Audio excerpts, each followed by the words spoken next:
What's going on, guys? This is Ryan with the RK Outpost, and just like so many things related to Star Wars that we've had over the past 10 years, people are already getting their hopes up for the Knights of the Old Republic remake, and for good reason, because KOTOR is one of the most beloved Star Wars games of all time, one of the most beloved Star Wars stories of all time. And with the announcement that they are remaking it 18 years later, bringing in modern graphics, all of these different things, that's gonna excite a lot of people. But just like everything else, the warning signs are already there when it comes to this, that this is not going to be the same KOTOR story that you played in 2003, that you remember from back then. No, because of course they need to bring it and make it ready for a modern audience. They need to rewrite some of this story. And that's where these warning signs rear their ugly head and why people should use caution when we're talking about this remake. Former The Mary Sue writer and social justice activist Sam Maggs working on Star Wars Knights of the Old Republic remake. And we are going to talk about her. We are going to talk about Sam Maggs. Data Racer had a great tweet showing some of the things that she's said, some of the things that she's been a part of and involved in as far as trashing Star Wars fans, belittling Star Wars fans.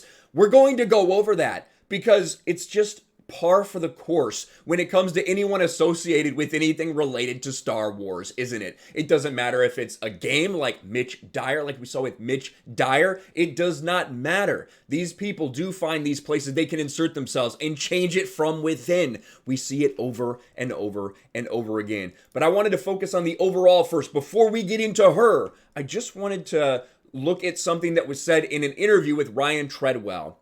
Star Wars Knights of the Old Republic remake lead producer describes game as a complete remake. And one of the questions that people are asking are, why are you hiring all these different writers? Why are there all these members of the writing team when Knights of the Old Republic doesn't need to be changed? What do you need to change writing-wise for Knights of the Old Republic? Look at these scores on Metacritic. This game came out in 2003. Look at the Metacritic score. The critics loved it. The audiences loved it. It is one of the most beloved games of all time. Why would you want to change this story? But they've already admitted that's exactly what they want to do. Look at this interview over on StarWars.com. I highlighted the portion here.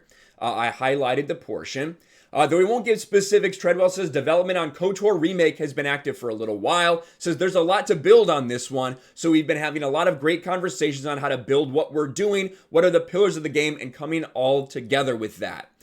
Remakes in any medium can be a dicey proposition. Change too much and you can ruin the magic. Change too little and what's the point? We'll get back to that. Then there's the weight of fan expectation. Kellogg and Treadwell, as fans themselves, understand all of this and have it top of mind. This is something that is important and impactful, says Treadwell. Our big goals on this are to bring the story to a modern audience and have it be just as impactful today as it was for players when it originally launched.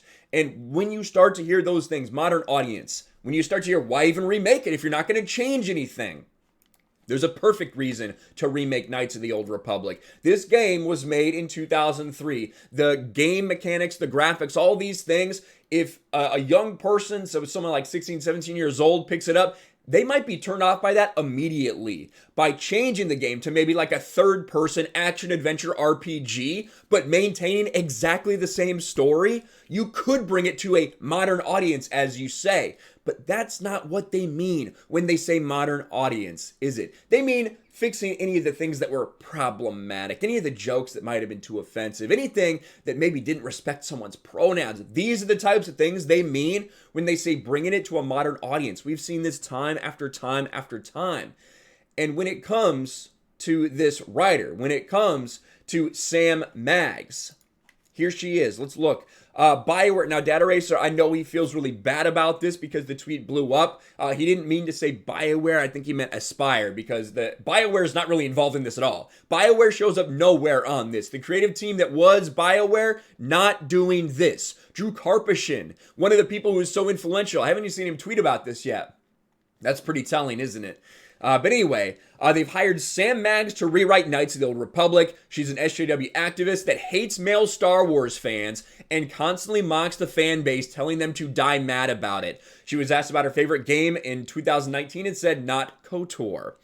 So let's look here. Here's Sam Maggs. After all these years, I finally get to make a BioWare game. And I think that was her just kind of tongue-in-cheek talking about how it's Knights of the Old Republic, right? Not that she's working for BioWare. We're going to look at this tweet and what it's in response to. Isn't KOTOR your favorite? No. And, you know, that one, there's a lot of different Star Wars games out there. There's a lot of Star Wars games to love. But it was a kind of a strange response for someone who's now working on the KOTOR game.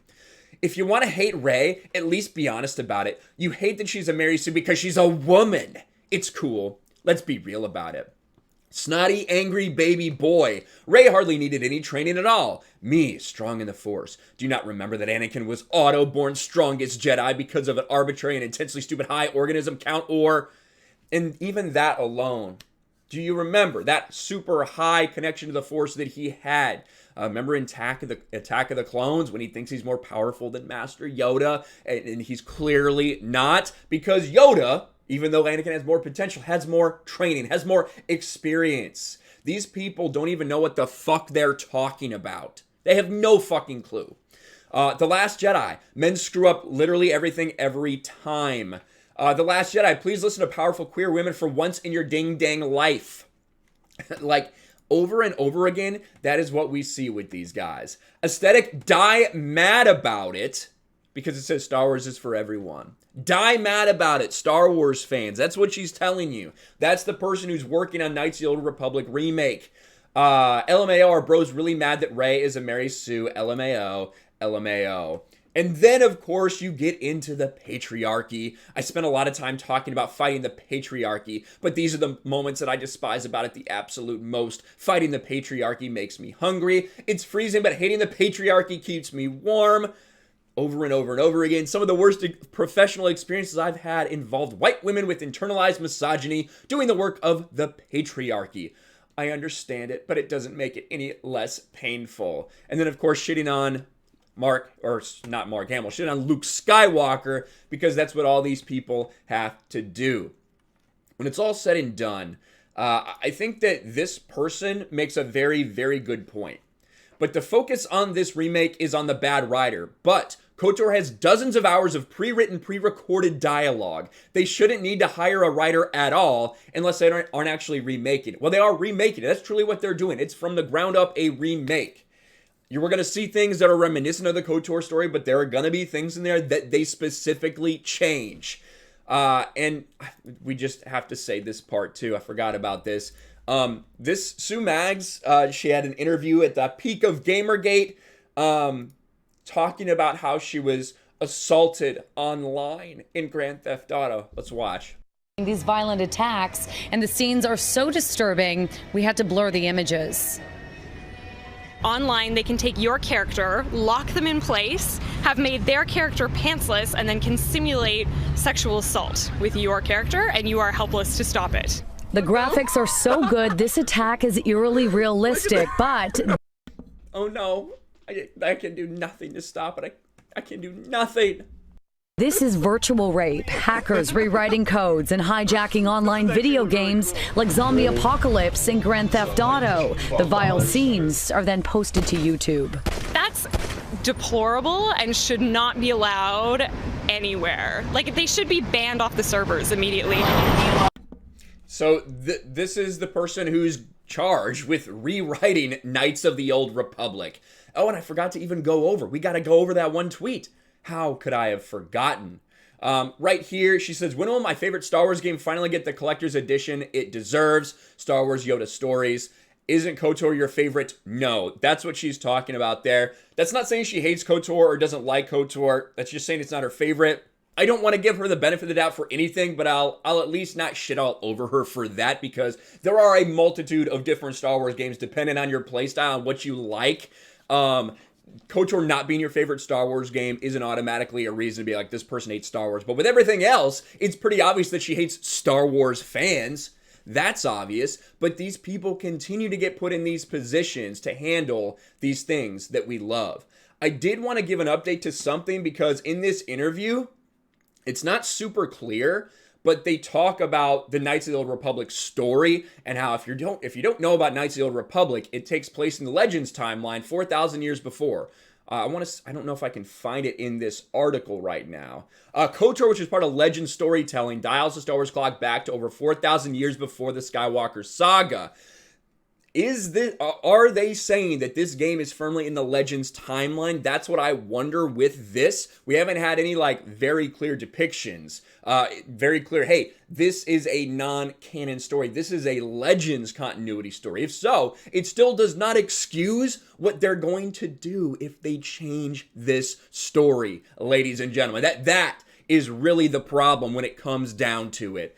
But what do you guys think about this? What do you think about, once again, someone who evidently despises so many Star Wars fans, who is an activist, who is all these things, brought in to rewrite Knights of the Old Republic? Let me know in the comments below. Smash a like button, subscribe to the channel, ring the bell for notifications, share this video out there, and I'll talk to you later.